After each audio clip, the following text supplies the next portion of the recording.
से ले लेंगे सबको।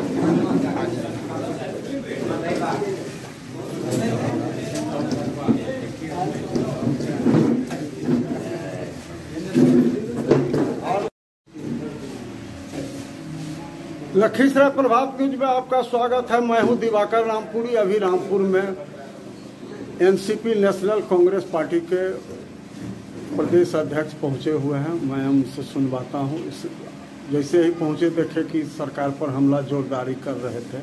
अब महंगाई इनका मेन मुद्दा था और महंगाई में भी सबसे बड़ा बात ये बोल रहे थे कि एक तो महंगाई बढ़ा, दूसरा सामान के वजन में कटौती किया जा रहा है। चाहे साबुन हो, सेंट हो, बिस्किट हो, इन सब चीज़ का वजन को कम किया जा रहा है। खाद में वजन कम नहीं किया गया। 50 से 45 हो गया। बहुत बहुत धन्यवाद। तब अब मैं सुनवाता कि ये साजिश चल रही है और उद्योगपतियों का, अडानी और अंबानी ऐसे उद्योगपतियों को तो क्या माना जाए, क्या करोड़ रुपया माफ किया जाता है? क्या माना जाए कि माने यहाँ की सरकार का मेन ग्रिप जो है वो अडानी अंबानी के ही हाथ में। बड़े बड़े उद्योगपतियों, इजारेदार घरानों, कॉर्पोरेट घरानों। नरेंद्र मोदी की सरकार मेहरबान है और गरीब लोगों को और गरीब कैसे बना जाए, अनपढ़ कैसे रखा जाए, ये केंद्र सरकार की साजिश है। मैं कहना चाहता हूं कि आज के दिन में अगर देखा जाए तो आज किसान जिस तरह से नीचे की ओर जा रहा है, उनकी आमदनी घटते चली जा रही है। यहाँ अरबपतियों की संख्या 3-4 सालों में बढ़ते चली जा रही है। ये कैसे हो रहा है? प्राइवेटाइजेशन के बारे में आपका क्या कहना है? जो सरकार प्राइवेटाइजेशन गलत है। क्यों गलत है? याद होगा कि श्रीमती इंदिरा गांधी जब प्रधानमंत्री थी तो दर्जनों बैंकों का राष्ट्रीयकरण किया था और नरेंद्र मोदी ने कई बैंकों को प्राइवेट सेक्टर में दे दिया। LIC को बेच दिया गया, हवाई अड्डे को बेच दिया गया, ट्रेन को बेच दिया गया, स्टेशन को बेच दिया गया और आप लाल किला तक को बेच दिया गया जी। लाल किला तक को बेच दिया गया। आप बताइए इस देश के लोग करें तो क्या करें आने वाले समय में? आखिर सरकार क्यों बनी? BSNL का वही हाल, जियो पर अपना उपलब्धि ले रहा है कि हम करवाएं। BSNL मैं बता रहा हूँ, BSNL को घाटे में इसलिए रखा जाता है, दूरदर्शन को घाटे में इसलिए रखा जाता है। नवरत्न कंपनियां जो ONGC है, ऐसी कंपनियां जो देश का रीढ़ है, अर्थव्यवस्था की रीढ़ थी, उसको जानबूझकर घाटा पहुंचाया जा रहा है। चूंकि ONGC को घाटा इसलिए पहुंचाया जा रहा है कि अंबानी को डायरेक्ट क्रूड ऑयल इंपोर्ट करने का इजाजत मिला है नरेंद्र मोदी के द्वारा। आपको याद होगा कि रिलायंस का पेट्रोल पंप मनमोहन सिंह के समय में बंद हो गया। अगर तेल का कीमत बढ़ेगा तो महंगाई तो बढ़ना ही है। बिल्कुल। तेल का सरकार कब तक चलेगी? ये देखिए, ये अब हम नहीं कह सकते हैं कि ये सरकार खराब है या अच्छा है। ये जनता तय करेगी। जनता ने उनको मैंडेट दिया है। तेजस्वी यादव को नहीं, मैंडेट बिल्कुल था। आपको 2015 का चुनाव याद होगा साहब, जब तेजस्वी जी और नीतीश कुमार जी साथ चुनाव लड़े थे तो मैंडेट तो मिला था। बीच में नीतीश कुमार उस सरकार को छोड़ के भारतीय जनता पार्टी के चले गए थे। अब पता नहीं क्या उस समय कारण रहा होगा, लेकिन मैंडेट तो था कि तेजस्वी और नीतीश कुमार सरकार 5 साल चले, लेकिन ऐसा हुआ नहीं। तो ये होता है राजनीति में कि हमको जिसके साथ रहना है, जो हमारे इच्छा के अनुसार काम करे, लोगों की भलाई करे, किसानों की समस्या को दूर करे, नौजवानों की समस्या को दूर करे, बेरोजगारी खत्म करे, भ्रष्टाचार खत्म करे।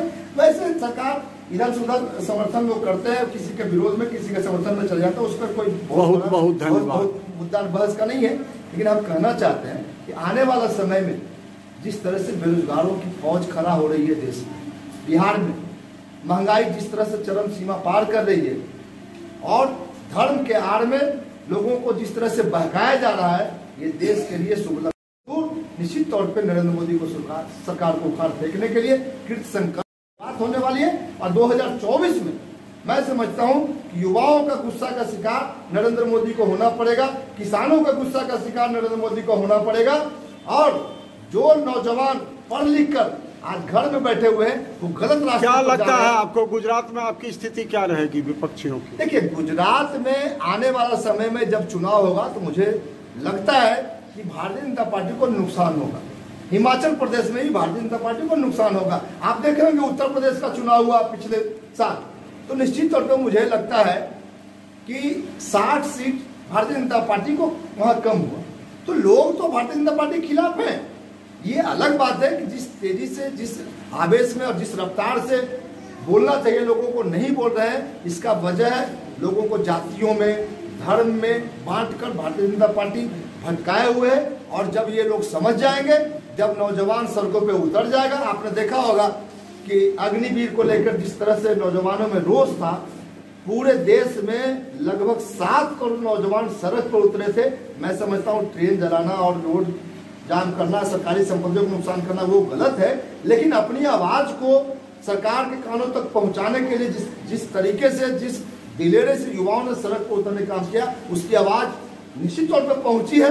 लेकिन नरेंद्र मोदी की सरकार उनकी आवाज को दबाने का काम किया लाठी के माध्यम से। ये गुस्सा नौजवानों के दिलों में है।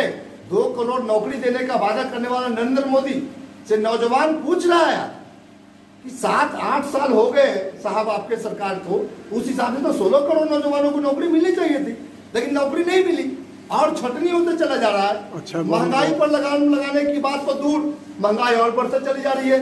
देश में विदेशी बैंकों से काला धन लाने की बात आपने कहा था, तो काला धन तो नहीं आया। देश का सफेद धन विदेशी बैंकों में काला धन के रूप में और जमा में आज उसका 45% बढ़ के वहाँ जमा हो गया है। हम गरीबों का पैसा है, देश के नौजवानों का पैसा है। देश अच्छा, रिजर्व बैंक जो नोटबंदी पर सुप्रीम कोर्ट जो कहा कि जवाब दीजिए कि नोटबंदी आप किस कारण से की और किस तरीके से, या आपको अधिकार था, इस पर आपका क्या कहना है? बिल्कुल निश्चित तौर पे मैं सुप्रीम कोर्ट को धन्यवाद देता हूँ, बधाई देता हूँ। ये देर से उठाया गया मुद्दा है, लेकिन कहीं न कहीं सही है और लोगों को इस बात की जानकारी होना चाहिए कि नोटबंदी से क्या लाभ हुआ सरकार को, क्या नुकसान हुआ। नोटबंदी गलत है या सही? नहीं, बिल्कुल नोटबंदी को मैं गलत समझता हूँ। आपका याद होगा जब अमेरिका में 82 बैंक जब करप्ट हो गए थे, तो यहाँ मनमोहन सिंह सरकार, ये मनमोहन सिंह फाइनेंस मिनिस्टर से थे यहाँ पे इंडिया में, और आपके पीवी नरसिम्हा राव प्रधानमंत्री थे। यहाँ के महिलाओं के पास, गांव में आप देखेंगे कि हर घर के महिलाओं के पास कुछ न कुछ पैसा, क्योंकि वो घर के जो मालिक होते हैं, मौला होते हैं, उनसे छुपा के वो रखती थी और बुरे वक्त में अपने घर वाले को वो सपोर्ट करती थी कि मेरे पास इतना पैसा है। वो उसको घर में लोग काला धन समझते हैं। हम कहते हैं कि काला धन नहीं है, वो बचत का पैसा है। वो बचत का पैसा को सरकार निकलवा के बैंक में डलवा दिया। नतीजा यह हुआ कि लोगों का पैसा बैंक में गया और जब नजर में आ जाता है पैसा मेरे पास है, तो वो पैसा अनाप शनाप में खर्चा हो गया, उसका कहीं कोई बेनिफिट नहीं हुआ और आने वाला समय में इसका दूरगामी